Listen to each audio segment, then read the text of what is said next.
Welcome. This is Pat Dewar. I've got a great program today. I've got Rob Hambleton, who's the CEO and founder of Soul Canyon, soulcanyon.com. Speaker, author, trainer in so many ways. He's created products to help trainers in so many areas over the last 20 years or so. And if you didn't get Rob's story, I encourage you to catch the other show on my channel that is Rob and I talking about his life and the things that he's created, which are fun. I'm really excited about that. And then today, what I really want to do is just interview Rob in a way where I walk him through a test, just a test, 6 or 7 questions, and see how his gift, internal gift, the motivational thing that's within him, has actually helped create his destiny, his purpose, his passion, his profession, and it's just something that I've seen so many people don't know. They really don't know how to align those three. And so with that, first I want to say thank you, Rob, so much for being on the show today. Well, thank you for having me, Pat. This is every time we get a chance to do this, I have a blast, and so I appreciate it. It's always wonderful to talk to you. I have to admit, I feel exactly the same way. Just I resemble that. It's always fun. So yeah. I guess one of the things that would be really good so that people get to know a little bit, well, let me do it this way. I'm going to go ahead and start right into the test because you'll get to tell your story and how everything has kind of come together if the test shows and gives you the insights that I think it will. And I'm doing this for several leaders around the country because I want to show off how powerful it is to align your purpose, your passion, your profession, to create your destiny. I mean, my mission statement is I am touching the nation, mentoring leaders to activate their power so they can create their destiny. And I see that myself doing that all the time in the hundreds of workshops that I do every year. And I know you do just as many, if not more. In fact, I know you do tons with your wife, Mary Hambleton, and the things that you guys are doing out there in Soul Canyon. So grateful to see all the cool toys and tools you guys come up with. But let me go ahead and start this screen share and then open up a document that I think will be fun. And I'll just walk you through it. You just tell me kind of which direction to go and how to do it. So what I'm going to do first is go over to this slide presentation. And I'll just do that. So here's a little 7-question test, Rob, that just describes, in your life, what would you rather do? Looking back over your life, you think about the things that have given you, charged you up, strengthened you. Would you rather work with your hands or speak with your mouth, just naturally? Well, I tell you what, that's a first good question. I got to tell you just a tiny bit, and I don't think this came out last time we talked, Pat, but I started off as a youngster growing up. My dad had a residential and commercial construction company, and one of the cool things I did during a lot of the summers and everything was I did a lot of construction working with subcontractors, and I've always enjoyed building and doing things a lot. So I do enjoy working with my hands, but early on, I was told that I had a gift for explaining things and teaching, and I discovered that rather early. So based on that first question, I think, and being really honest about where I sit now, I have to go with B, Pat, speak with your mouth. I think I'm going to have to go with that one. Well, having seen you speak before, I know that you have a gift for it, but it is interesting that you would talk about the hesitancy, knowing you, and there'll be a lot of understanding as to why there was hesitance and how your foundation was laid, probably on the work with your hand side.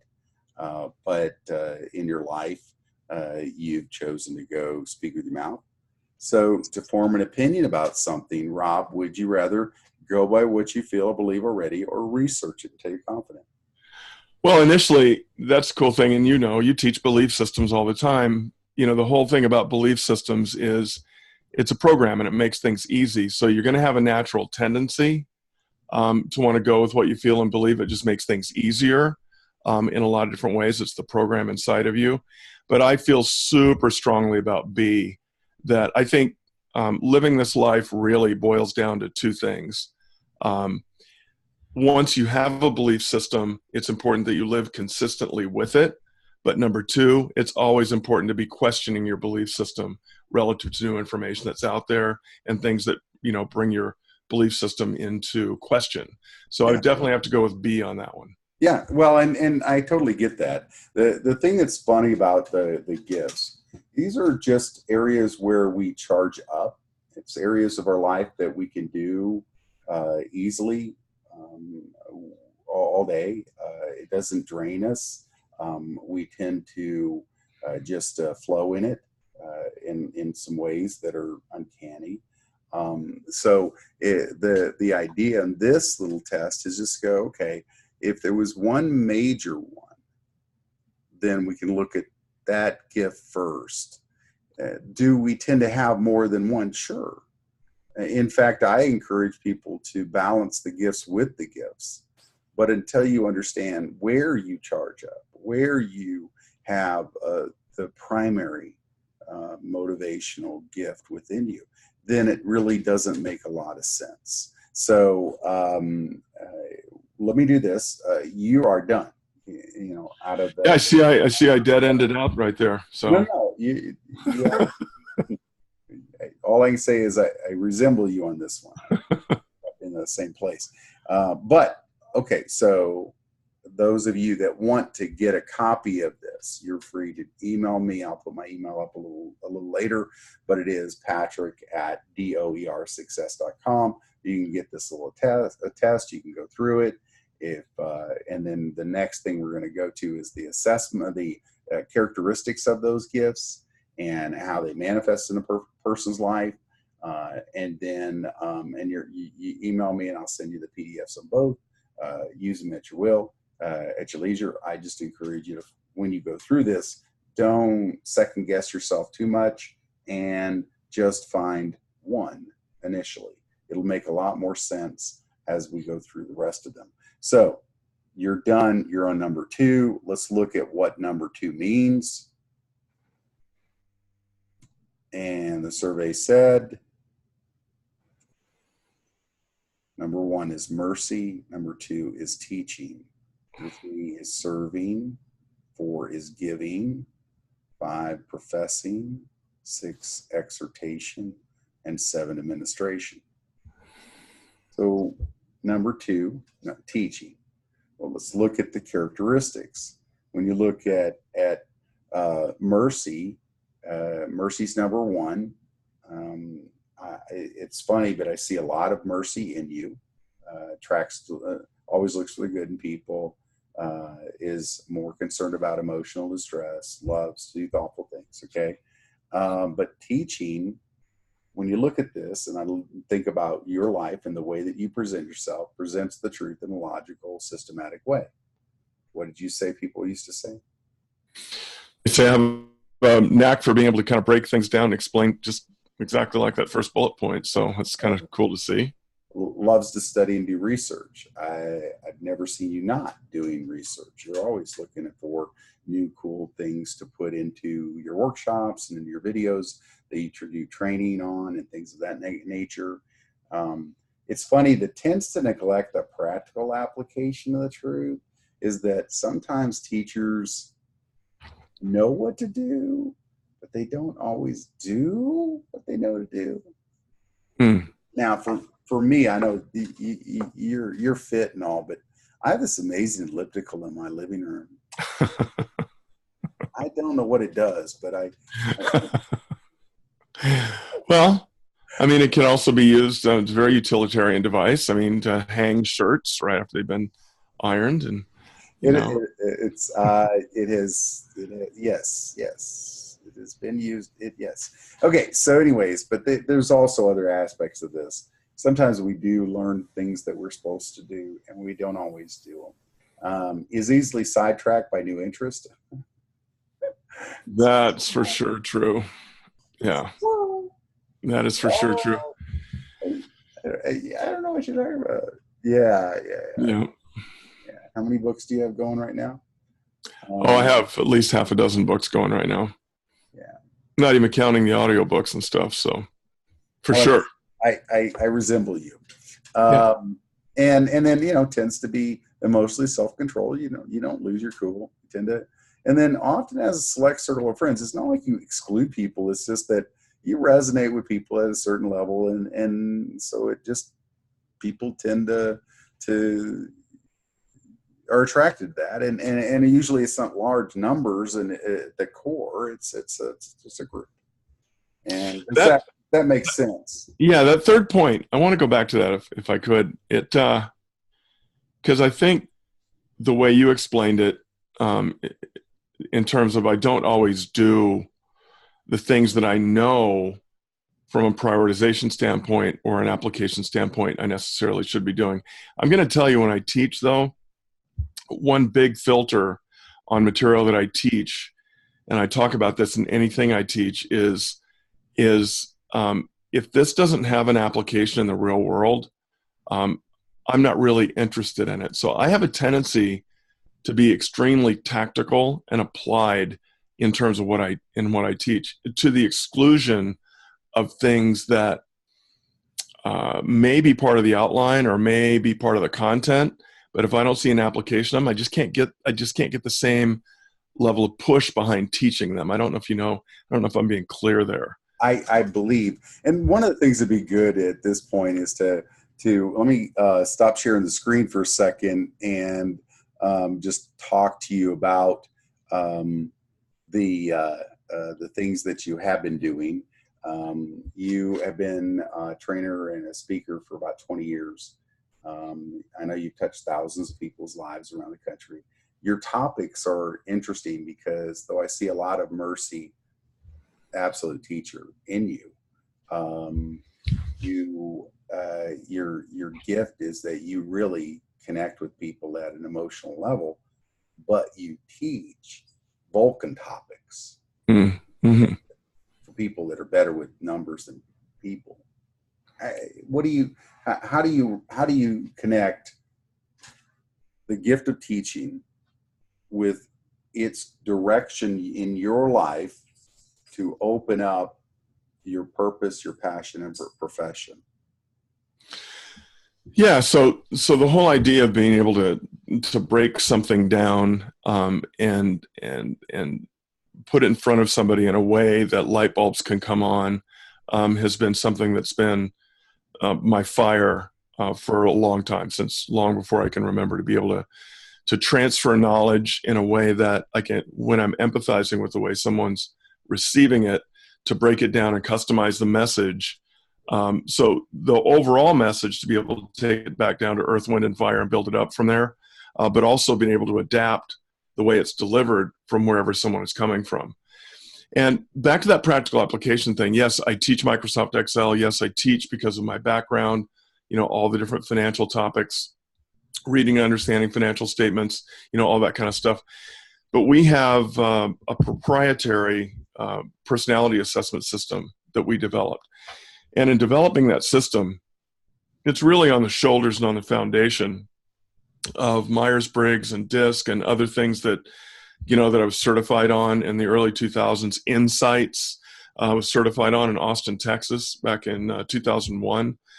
But my whole thing with personality assessment systems is my experience with intact groups or teams that have gone through that process is it's a lot of laughing, it's a lot of ahas, it's a lot like reading a horoscope or whatever. But taking it back, for the most part, there was no application, there was no change, there was no real application to the way that you're working with each other in times of stress. So, or whenever, or adapting, or connecting, and understanding where someone's at. So our whole thing when we developed our system was, how do people use this, or how are people going to be able to use this really in the real world? So we kind of threw the assessment out. We don't really even do a formal assessment in our system. Nice. We teach people to read personality styles in flux, which they always are, within 30 seconds, and then very quickly learn a set of adaptive communication techniques. It's all about mapping to competencies based on that, so you're more effective with team members and all that kind of thing. So a traditional kind of soft skill thing, like a personality assessment, which, anyone on the soft skill side that hangs their shingle out with this or starts working on it, the first cool thing to do is to learn a personality assessment system and just beat the heck out of that. Our whole thing is, how does it work? How does it apply? What can you pull out of this to really use? And so that's just the practical, direct application and transfer of a skill to the real world is my niche. It's something I always felt strongly about. And if it doesn't do that, to me, it doesn't meet the filter of something that I want to teach. That's just me. Yeah, I agree with you. In fact, what's amazing to me is how easily your program really does teach people to read, whether somebody's task-oriented or people-oriented, quiet or expressive, and then shift, speak their language. It's always funny because we both have taught the assessments, and when people get done with the test, I go, okay, now hear this. What you just learned is the least information of the workshop today. It's the least. What do I mean by that? What you are is irrelevant. It's what they are that's important. Does that make sense? Yeah. That's the key. And you guys do a great job of teaching people to assess. Now, the other thing that I've seen that's so powerful is when people, folks, if you're needing somebody that can train your people to read, whether somebody's task-oriented, people-oriented, quiet or expressive, and shift and speak their language, then get with Rob. I mean, he'll teach you in a way that he'll teach your people to do that. How powerful is it? Well, I had a case study years ago. Organization did $600,000 in a year in sales using what they were doing, which was people calling for customer support, and the person would find out, do they need help on the account or do they need sales? So if it was sales, then there was sales, $600,000. 6 years later, that number grew from 600,000 to 6 billion in a year.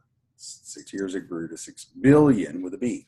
And the difference was they all had learned the personality styles to the point that the first call, the person that got that first call could identify within 30 seconds whether this was task-oriented people or quiet or expressive. And then they marked the account with the appropriate designation. And like that, the numbers started growing because every person that touched the account knew how to be in rapport with that client.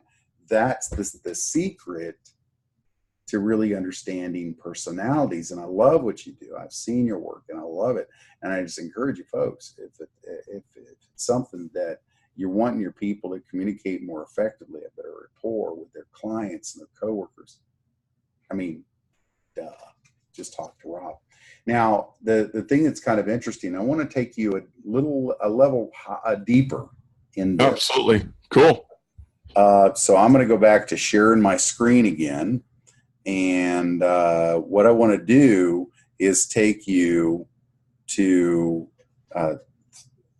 the next level. So we did teaching. Now, I showed mercy. I show you teaching, service, giving. And again, you can get these characteristics. Just email me. I'll send them to you. Exhortation, administration. These are the internal gifts. What's fascinating to me is, and there's my email, patrick@doersuccess.com. I'll send you the PDFs and the characteristics and the test. Okay, so just do that. And then the next thing, though, is connecting your purpose to your passion. and finding an area of your life of influence. Now, when I first, I used to teach these things in Richardson, Texas, and it was fascinating. We went through the different assessments every time. People would find out what their gifting was. Awesome. We'd help them create a mission statement around that. So, yay. But then one day, one of my buddies, a guy named Rob Skiba, came up and he was talking about the Seven Mountain Prophecy, and he realized these three guys, Bill Bright, Francis Schaeffer, and Lauren Cunningham, had very similar insights on influence in a culture and change in a nation. And what they found is that they all had the same 7 areas of influence: religion, family, education, media, arts and entertainment, government, and business across the bottom there. Now, what was fascinating is that as Rob began to talk, I was thinking, isn't it interesting? There's 7. I wonder if we can map these out to the gifts. And so the next level came up: mercy, family; teaching, education; service, arts and entertainment; giver, business; professing, media; exhortation, inspiration. I don't go religion there. I just put inspiration because that's what is inspiration. It's to inspire. And then administration, government, leading.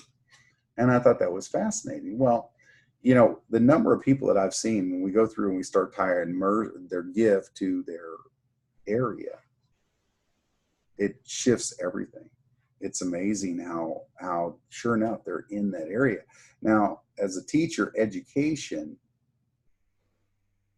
I mean, whether it's my wife and the stuff that she does in teaching high school students, but then there are people like you and I that are educating people at many other different levels. Typically it's adults. But what was neat is when we looked at the servers and what they love and what they do, like one of my best friends, one of my best friends is server, was what he came through as, but arts and entertainment, that he makes movies, arts and entertainment. Giver, business. These are people that are strong in being able to understand seed, time, harvest, essentially, and building businesses.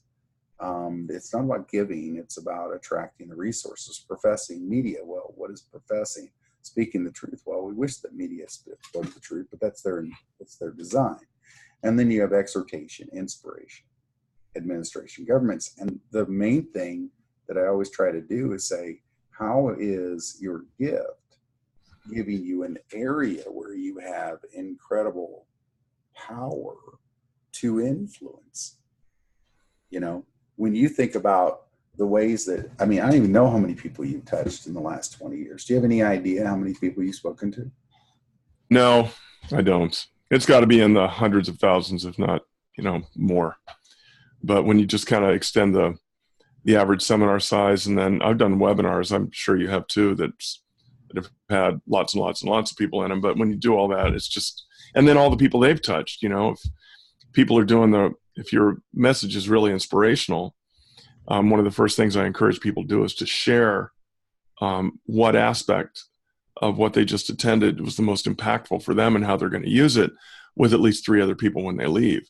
Gets it into a deeper spot in their brain, but then of course they impact.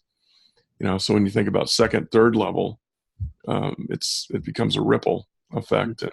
So a lot, probably just like you, man. Well, I appreciate that. The thing that I look at is the way that you're touching so many people and giving them the keys, and it's all about education. And when you teach, you find that as you go through the day, you actually get more energy. Yes, actually, it's true. I do. When you've been out on the road for a while, you know how it goes, right? But when, I can have a night, I get insomnia a lot. And so I can have a night when I get 2 or 3 hours of sleep, and then I'm teaching. Before the seminar, I'm kind of dragging, trying to slam down a couple of cups of coffee. But the minute it starts and people start to show up and I start doing my thing, that's That's a fuel far more powerful than caffeine, you know. But when it's over, when it's over, I crash. Yeah. Then you have to drive. Then you have to drive for 2 or 3 hours. Yeah, I resemble that. I know your pain. What I'm curious though, do you find that there are certain topics that charge you up more than others? Like I had a situation one time where I was teaching I had a keynote called 7 Keys for Marketing Without Money, and it was fun and it was good, you know, but I would go and teach that to a group of people, and it would be 45 minutes maybe, and I would almost have to take a nap on the hour drive home to Dallas. I was drained that much. But then I could teach something that's on, you know, communicating more effectively, leadership, whatever, something that's heart-based. And I will literally finish 3-day event and can't sleep. So I'm just curious, do you ever find that there are certain topics that you really, really juice you? Yeah. I mean, but it's a little more complicated than that for me. It's topic. If I do the right things going into it and I'm coming from the right spot, and it's also audience. You know, on the front end, you're trying to click into your audience. You're trying to get them to click into you. But for example, when I teach Excel, that's almost a direct, what I call tactical energy burst. When you can see in a program that's so ubiquitous in the business world, being able to give people some direct skills that completely will impact the way their business day goes and what they're able to do. And you see the light bulbs come on and they physically gasp. That's one level, right? Also on the business side, small business owners, 80%, according to several studies, 80% of small businesses go out of business in their first year of operation. If you've seen that, and the number one reason is they run out of cash. They don't understand financials. They're not making good decisions based on sound financial principles. The thing about that topic, though, is that all you're able to really do in a 6-hour seminar is plant some seeds with people and get things going. But oftentimes when you teach that, it's energizing when you kind of get people on the back end going, I've never heard anybody be able to break it down like this. I understand this now. And I took several accounting classes and finance classes in college. You've explained it in a way that makes sense to me, right? The thing that I've been teaching within Soul Canyon for a number of years, it's had the biggest impact, and we constantly get the biggest continuous flow of energy from the community, from prior attendees, from folks, is Colorful Connections. Because people constantly come back. We had an old little reference card. We have a newer one now, laminated card. Here, let me show it to you.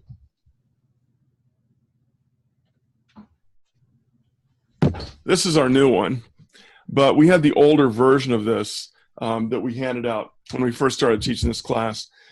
And people will bring it back to us like 5, 6, 7, 8 years later and go, this changed my life. And so we'll load them up, you know, with new ones, because they'll tell us exactly how it changed their life. Not that this changed my life and I really enjoyed the seminar, but this is how. That's what I want to hear, right? But I'm going to tell you that when I got started in contract training, one of the most impactful things for me was discovering rational emotive behavior therapy, and then going on and reading Man's Search for Meaning and peeling back what Viktor Frankl developed as a body of psychology called logotherapy, and then Tom Miller and the way he broke it down. That was the inspiration for us to break it down in our program called Managing Stress and Mastering Change. Just to everything you described on the front end of our discussion, giving people the power to be the author of their lives and to roll out of these old dramas, roll outside and then reframe and then rescript those old things to start empowering and living their life. To me, of all the different things that we offer and all the different things that we have experienced and been able to give to other people and have that lengthen lives, improve relationships, reduce divorce rates, increase team cohesiveness, all that kind of stuff. People that really embrace being able to break down why those things emotionally and behaviorally impact me, and then go back upstream and reframe and rescript those things, that was so impactful for me when I finally understood it and wrapped my arms around it. And then when we went on to kind of make it really super logical for us so we could really teach it, that to me, among anything else, is probably the most impactful thing. And I'm sure you teach a lot of that stuff too. That's What's so probably for funny? you. What's so funny is that we're like, two shades of the same cloth. I mean, oh my gosh, I all the things you're describing, I sew it into the day just like you do. I create an affirmation, call it a foundation stone, and say what you believe, and I have them write it the way that they need to say it. What I believe about me is all made up, and I am the author. Hot buttons are seeds of self-doubt and limiting beliefs. We want to confront them with the adult truth, rewrite the lie. And then, and then so much of it is you try to tell people, look, communicating more effectively, managing your emotions. It's a mindset, not a skill set. It's like when you get the mindset that people are broken, people are going to act the way they do because they're in pain. When expectation and reality are too far apart, you're going to see an emotional discharge just like that. It's either coming at you or going from you. It doesn't matter. That's all there is to it. And so I see, I know you teach those principles, and folks, you need to bring some healing into your house. I mean, seriously, like bring Rob in and help him. If hurt people, folks. Heal people. I love to tell the story of The Missing Piece Meets the Big O by Shel Silverstein. Now, I whip that name out, and I need to make sure people do not Google the Big O.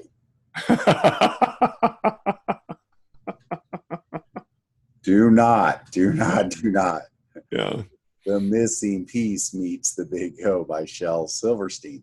Anywho, but You want to hear a funny story? I want you to finish that point, but can I just interject this? Please. So I worked for Dell for a couple of years, right, in Austin.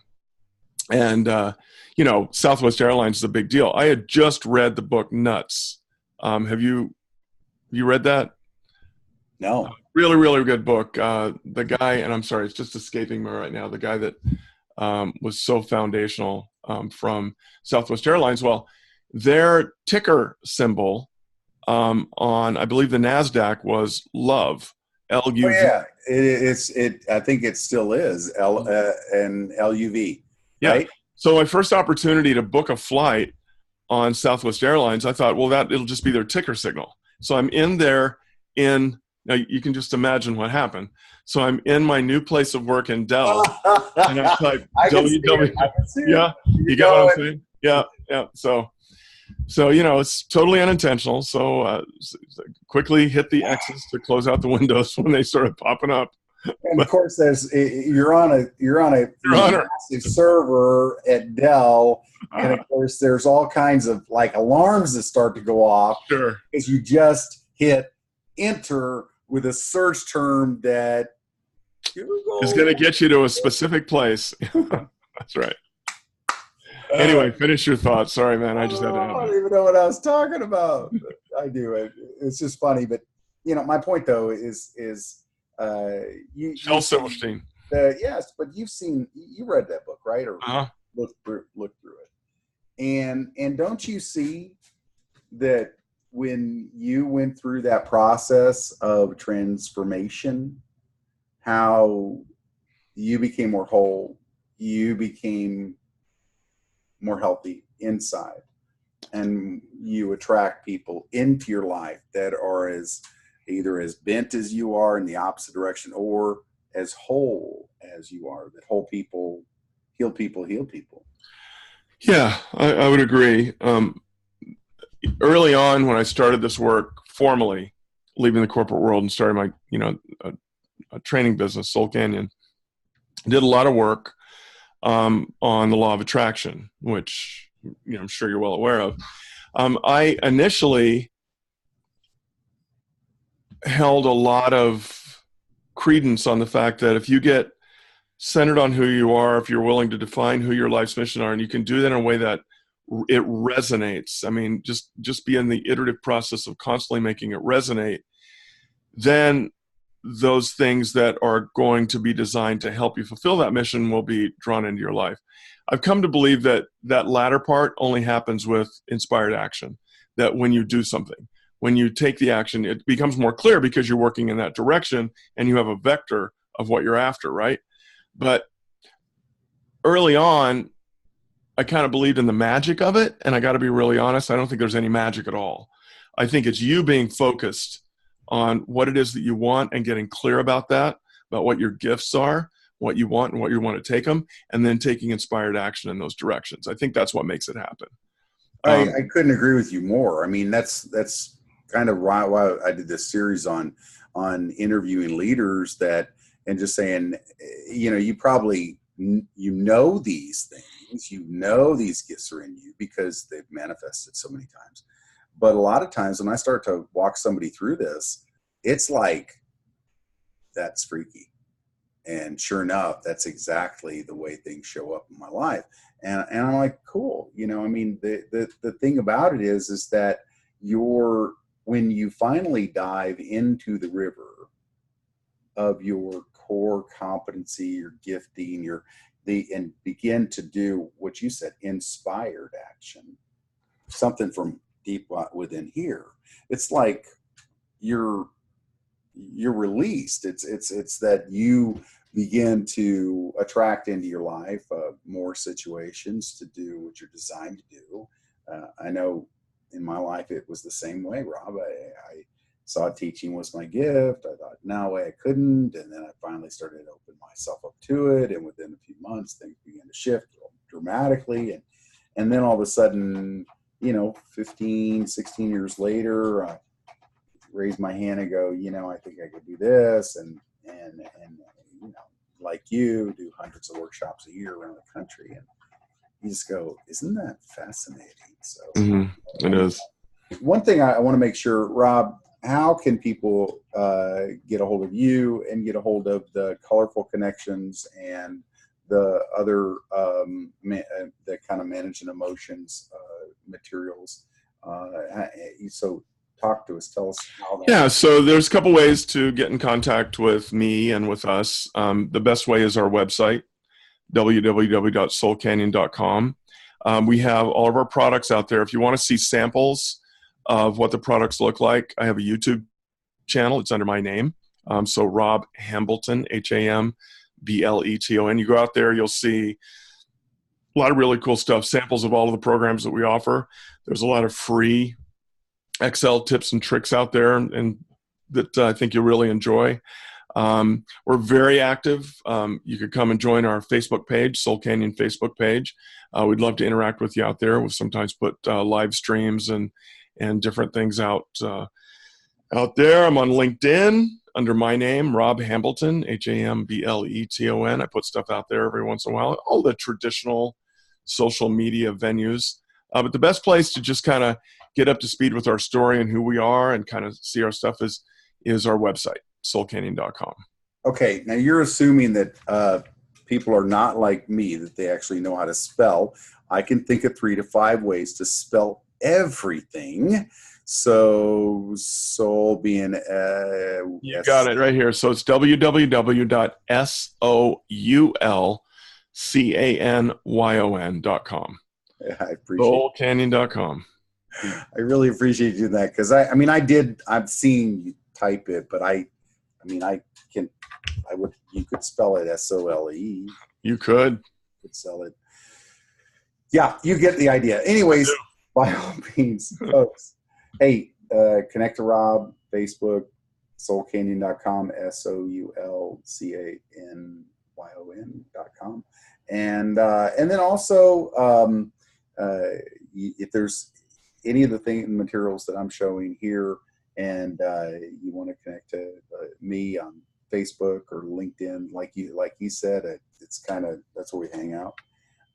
But the main thing I wanted to do is I hope that as you go through these series of videos, I hope you stay with me on this, because the thing that you'll see is the number of people that when they understand their gift and they understand their purpose, their passion, their profession, and how easy it is to literally open the floodgates of your inspired action, and how that can change everything. Rob, I just say thank you for being on the show today. And you're absolutely right, inspired action. Yeah, my pleasure, Pat. And I really appreciate the opportunity. Every time I talk with you, it just it's great to kind of break things down and kind of bring things to the surface a little bit more. You know, as you live life, sometimes you kind of go on autopilot in certain areas, and always talking with you, I kind of pull some of this what I call earth, wind, and fire formative type stuff. It comes front and center again, and I really appreciate the opportunity to do that. Well, I'm glad I could be part of the 4 elements for you. Absolutely. Oh, earth, wind, fire, air, I guess, and air. You got to have air. Yeah, there's a 5th element in there somewhere, but that had to do with somebody else. Anyways, hey, thanks again. Folks, connect with us. It's such a pleasure to be able to serve you. I hope that you're getting the benefit out of this. Again, this is Pat Dewar. Rob Hambleton, my guest. SoulCanyon.com is how you get a hold of him. And again, thank you so much. It's been a pleasure serving you all today.